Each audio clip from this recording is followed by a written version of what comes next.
In areas off the coast of Victoria in southern Australia, ocean conditions are changing. Warmer currents are pushing south, storms and heat waves are becoming more unpredictable, and the chemistry of the water itself could be slowly shifting.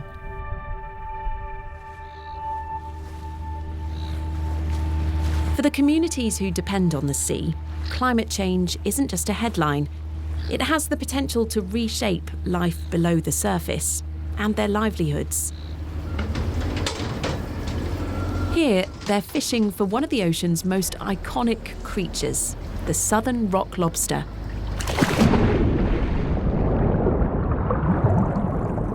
With their spiny armour and deep crimson shells, they've lived in these waters for millions of years. They emerge from caves and crevices under the cover of night to hunt. For generations, they've sustained families, driven regional economies, and commanded high prices overseas. But in some areas, the rock lobster is facing a new challenge.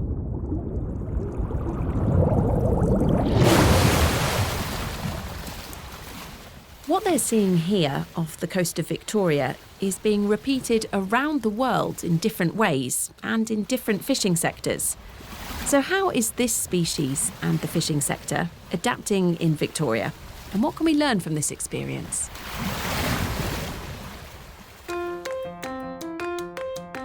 This is Alongside from NorthStandard, a podcast for the marine industry. I'm Danielle Jalowiecka.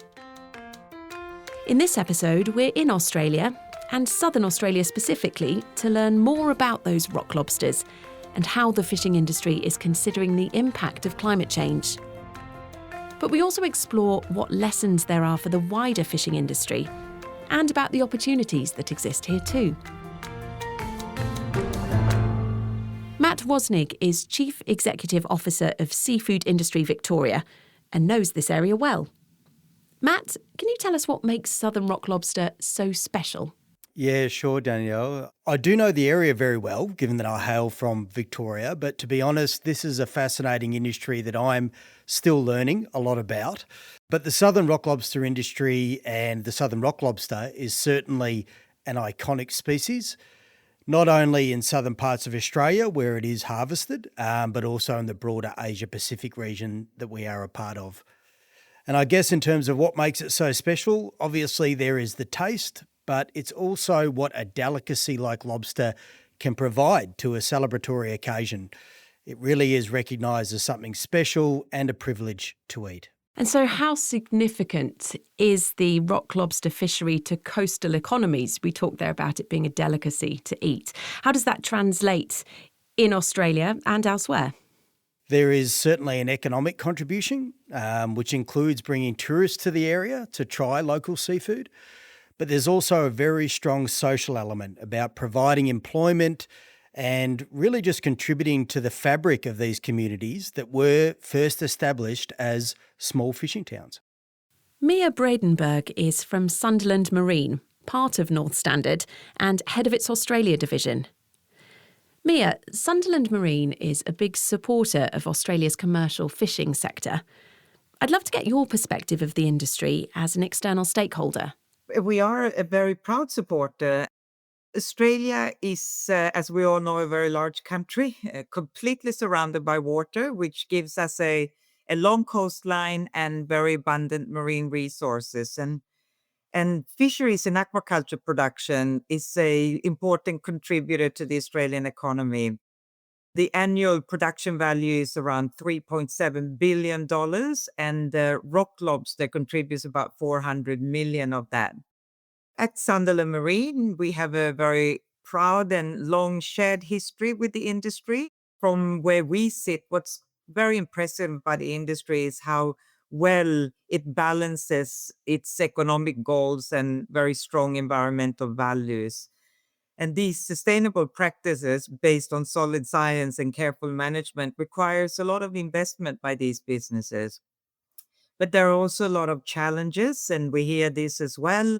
And the operating environment these fishes operate in is becoming increasingly complex. To give you some examples of that, you look at a map of Australia, There is a very, very extensive network of protected marine parks all around the coastline. And we've got offshore wind, and the impacts of that is not fully known on the industry. Another observation would be that there's some nervousness, I think, from the industry that as all of these new projects are being planned, that the resources will be fairly and sustainably allocated in the future. It's a very resilient industry, a very proud industry, with a very long history. So you talk there about challenges. And I'm wondering then about changes that come with those challenges. And maybe, Matt, I can bring you back in. So how is the commercial catch changing across particularly the local rock lobster industry? Yeah, look, I can only really speak to the local lobster industry in our area, and the catch rates in terms of how quickly the quota or the allowable catch is caught is on the up, which is generally an indication that there are lots of lobster out there. The stocks are healthy largely because they are very closely monitored using data provided by the commercial industry, and then the fisheries are managed. So there have been huge steps and advances in recent years around having a really well-managed industry, and we're seeing the stocks performing well as a result. Perhaps we could broaden out then to talk about ocean space as a concept and the idea of what changes to that space might be meaning worldwide. So talking about the differences that we might be seeing there with regards to things like climate change coming in, so warmer waters leading to migration of different species and how that might impact on the ocean space. It is a very interesting time at the moment. The marine space is becoming very busy, busier than what it ever has been, with lots of competing interests and industries in the marine space. And also in acknowledgement of the fact that things change over time, and where the best fishing spots are may change over time. So there needs to be some space there to be able to explore and alter where it is that you're fishing and adapt to those changes. Sam Twiname is from the University of Tasmania's Institute for Marine and Antarctic Studies. Sam, this is an industry you know very well. Can you tell us more about your research? So I moved to Tasmania to do my PhD on rock lobster. So it looked at the effects of climate change on resident and range-shifting lobsters. So I was specifically looking at our resident Southern Rock Lobster and the range-shifting Eastern Rock Lobster that was being found more and more commonly in Tasmania. So I did a lot of thermal tolerance work. So I had a look at how their behavior and their biology changed with temperature, and looking at how to predict with more ocean warming, how that might affect the species as a whole. We've heard about the concept of ocean space as an issue. How much is climate change impacting this sector? So climate change is definitely affecting lobster populations in Australia. One of the most visible changes we're seeing are species range shifts. So this is where a species will move where it's normally found to areas that it hasn't been previously found, because the temperatures now match what works for their biology. So this could be moving into areas that are tracking their ideal temperatures. They can now survive in areas that were previously too cold for them. They could also be escaping areas that are now too warm. So an example of this for rock lobster is the eastern rock lobster. So this is a species that's usually found in New South Wales. But it has been undergoing a range shift further into Tasmania, which is where most of my research is based, but also further west, so across Victoria where Matt's based, and then also into South Australia. So this is all due to warming, and it's probably going to continue as warming continues as well. So in particular, some of my research looked at food competition between the two species. So if there was going to be more and more eastern rock lobster coming into Tasmania, what was going to happen with the local species? So when the two species were competing for that food, what we found was our resident species, so the southern rock lobster, was really competitive. So that was at temperatures that are considered normal for now and also warming. So they were able to hold their own against this species that was becoming more and more common. So is that kind of pattern unique to Australia, do you think? Or are we seeing that kind of idea mirrored? Would it be likely that it's mirrored around the world? Species range shifts are global. They're found in many, many species all around the world. So that's definitely not just something that you'll see in Australia. We're in a bit of a hotspot down here. So the ocean warming's happening at about 4 times the global average around the southeast coast of Australia. So we're seeing a lot of range shifts happening. So not just rock lobster, we're seeing lots of species of fish and octopus as well, changing their ranges. And Matt, Australia is known for its investment in fisheries science. So how is research being used in practice, and how closely does the industry work with scientists? Yeah, well, we're very reliant on science and the helpful contribution of scientists such as Samantha and her colleagues down at the University of Tasmania. What's interesting is that a lot of the data that's used by scientists to model how a fishery is performing is actually coming from the commercial fishing industry. So commercial fishers have mandatory reporting around everything that they catch in this area of the world. And so that brings about a wealth of data that can be used to look at how the fishery is performing. And it's a really effective way of monitoring how the population is going over time. And then there's also independent sampling that usually takes place around how many juveniles are coming through the system, for instance. So there's a combination of data inputs. But industry not only contribute the raw data, they also have a say in how it's used to manage the fishery. So there are various groups and committees that bring in different stakeholders, including government, recreational fishers, environmental groups, commercial fishers, that then look at all of that data and then advise government on how the fishery could be managed or how the resource could be managed. You talked about responsibility there. I wonder, how does that translate to you? The more time that I spend from industry, the greater appreciation I get for industry members considering themselves as stewards of the environment in which they operate in. They've got a vested interest, obviously, in it being a healthy environment and healthy stocks of the species that they rely on for their livelihoods.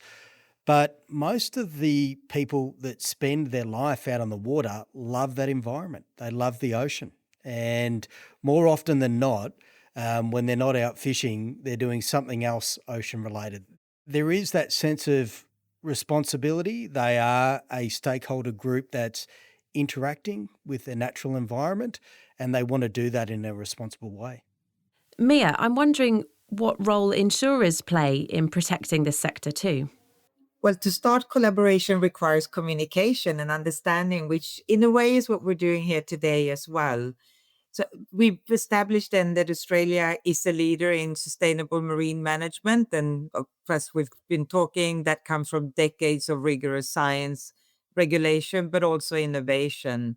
With industry working closely with science, most fisheries have plans ready for environmental changes and showing that it is possible to balance economic and environmental priorities.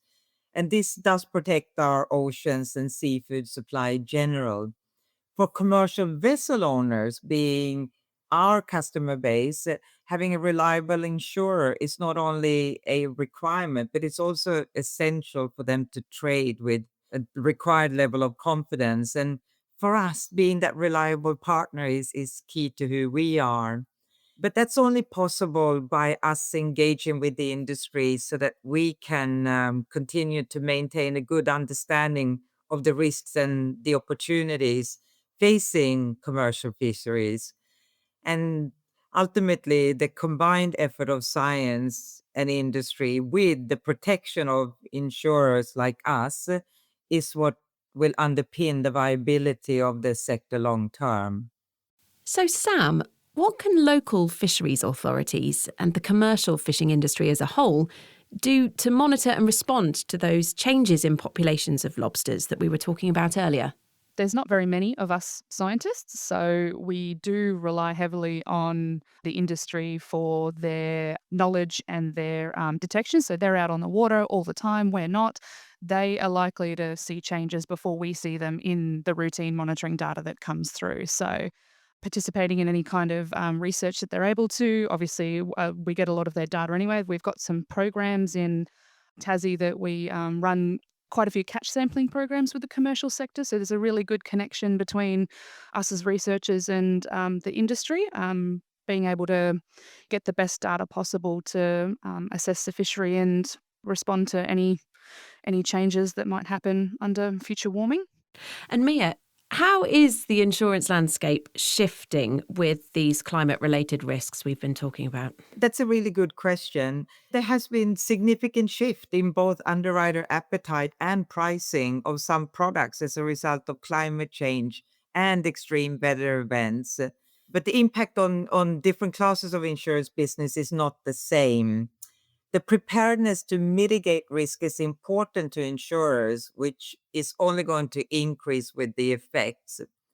Commercial vessel owners are more likely to be well prepared in the lead up to an extreme weather event than a recreational owner, for example. And when this preparedness and effort are both high, this has a very positive impact on the risk profile, which in turn enables premiums to remain more stable compared to other sectors. Matt, what do you see as the biggest opportunities for the lobster industry, both in Australia and wider international waters? There's lots of opportunity with the lobster industry going forward. I think, there's an opportunity there for us to be working even closer with scientists and researchers and other stakeholders in having our finger on the pulse more than we ever have around what's happening out there with the resource.